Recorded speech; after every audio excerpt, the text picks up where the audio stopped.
something. Do either of the churches have bells? Is there a bell at St. Mark's? It was. There's one on the Yeah. post of Yeah. the church. Did anybody hear what they're doing Remembrance Day? No. No. Ringing the bell. Ringing the bells. 100 times. Oh! Oh. Wow, We have a triangle. No, they're supposed to ring the bells 100 times. And Barbara was laughing because they haven't rung the bell at the Minden Church in years. And the way things are going, they were almost afraid to in case the tower comes down. It's a very sad situation. Now they have problems with their organ. So, foolishness all the way around. But you take it a day at a time and carry on. That's all you can do. To err is human, we are told. To forgive is divine. That's not easy to do sometimes. Thomas Clark wrote, I do not wish to see my sins more plain, but this to know thy life without a stain. I would not see the vileness of my heart, but this would know how pure and true thou art. I would forget my paltry life so small, and know thy greatness, thou, who is my all in all. O teach me not how deep my spirit's night, but flood me with thy beams, thou perfect light. O how wonderful the power of forgiveness. The train moved swiftly through the countryside, and Mr. Brown sat quietly reading. But he sensed the restlessness of the young man sitting across the aisle. After sitting with his head in his hands a while, he would fidget from side to side in his seat. Then he would stand and pace up and down the aisle, only to return to his seat and repeat the same actions over and over. Mr. Brown felt that there was something wrong with this boy. After a while he asked, Son, can I help you in any way? You look worried about something. The young man was startled. I hardly know how you can help me, he answered, but I can tell you my story. About 4 years ago, I had a disagreement with my father, and he told me to get out and not to come back again. Mother pleaded with us, but we were both stubborn, and I left home, and I haven't heard from them in 4 years. I travelled west and landed a good job and worked steadily, but all that time I wanted to see my folks. Finally, I decided to come back, so I wrote a letter to my mother telling them I was sorry that I had hurt them and caused them so much grief. I wrote I would like to see them and would pass through my hometown on a specific date. If Father was willing that I come, I asked Mother to tie a white rag on the willow tree facing the railway tracks. If I saw it, I would get off the train and come home. And if not, I would carry on. Now, mister, we are getting near my town. My parents' home is on the edge of that town just as we reach the river.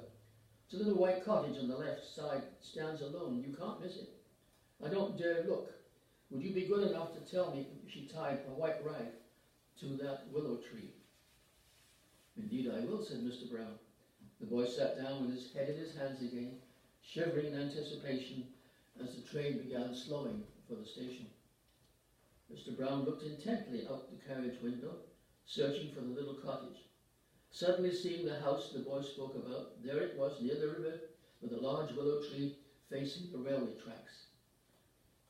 Mr. Brown's eyes grew misty as he saw a white rag on every branch of that willow tree and on every bush and every tree in the yard. Son, shouted Mr. Brown, get ready to go home. Your mum and dad are waiting. Forgiveness, how we need it, and how this old world needs to hear it over and over and over. In the passage of scripture that I read this morning, we could substitute the $10,000 and make it $10 million, which was impossible for an individual to run up a debt that high. But the king, of course, who had ultimate authority, hauled this man forward. And the exact amount was so fantastic that when he forgave, it was a complete and total relief to the individual. But then the other one, who owed him to we should say $200.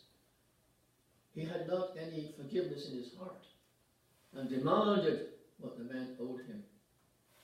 This, of course, was not right, and the king heard about it, and he and his family were taken care of by being put into prison.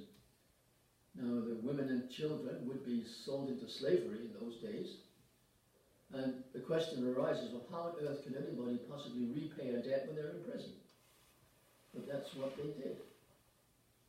And of course they depended upon the relatives of the individual who was in prison to come up with the ante, so to speak, and pay off the expenditures and the debt. So, and then while I was reading it, it clicked into mind the government forgiving Chrysler for that $1.something billion. 2.5. Oh, yeah, see what I mean? I rest my case. Where they had to pay the U.S. government back every penny plus interest, both of Chrysler and General Motors. Ooh. Ghastly. Makes you wonder what's going to be happening next. Of course, we know what happened in Pittsburgh.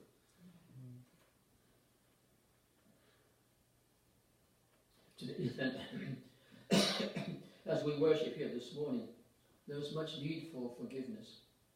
We live in a good world, and it is a beautiful world that God has created, but it's been sullied by man's inhumanity to man. Hatred sprouted from the lips of people who should know better, feeding on the prejudices, bias, enmity, disgust, false facts, preconceived ideas, and a warped view of reality.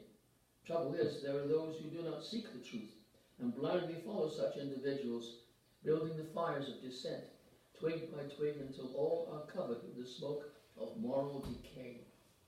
Shadows of another era when a madman sought to destroy the world, and if we are not careful, history, unfortunately, will repeat itself.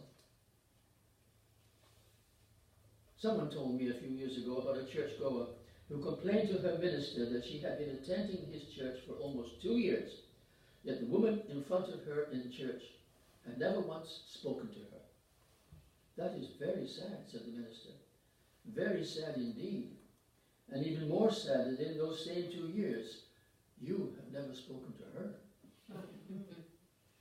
You see, it's a two-way street, isn't it? It's a two-way street. I was an orderly some years ago in the States, in New York, in Kent, upstate New York. And it was a time in the 50s when, as an orderly, I could do most anything. They let me in the OR to see an operation. They let me administer drugs to the patients. I can see that happening today. I didn't give them hypodermics, but I did stand and make certain that they took the pills, and the pill went to the right patient. But we had one patient who was there who was dying. And, you know, when you go around checking on the ice buckets and checking on the patients and the beds and answering their questions and things like that, you notice what's going on. Some families cluster around the bed of their sick family member, and there are others who have no visitors at all. And this gentleman had no visitors. And we discovered that, well, he wasn't going to be lasting much longer. And then, to our surprise, we discovered he had a daughter 2 kilometers down the road from where the hospital was, in Canton. And she was notified. And I guess she kept putting off coming to see him. And he died. And she came one day to discover that he had gone. Well, the two of them had squabbled about 15 years earlier and never spoken to each other since. And she finally decided to come to see him. And of course, it was too late to be any reconciliation. No opportunity to close off their argument. She had waited too long to say goodbye.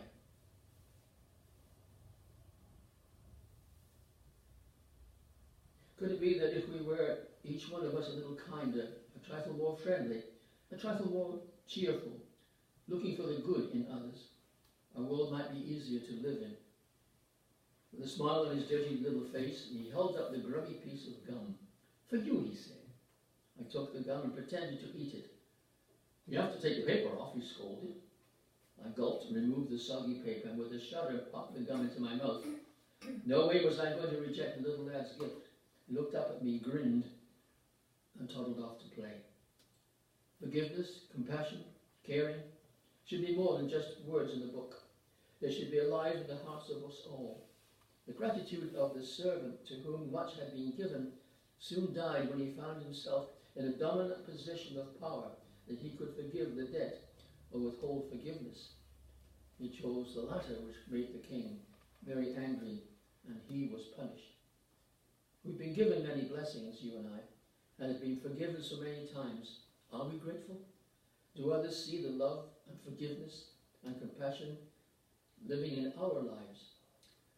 It gives us something to think about, and may God bless. Let us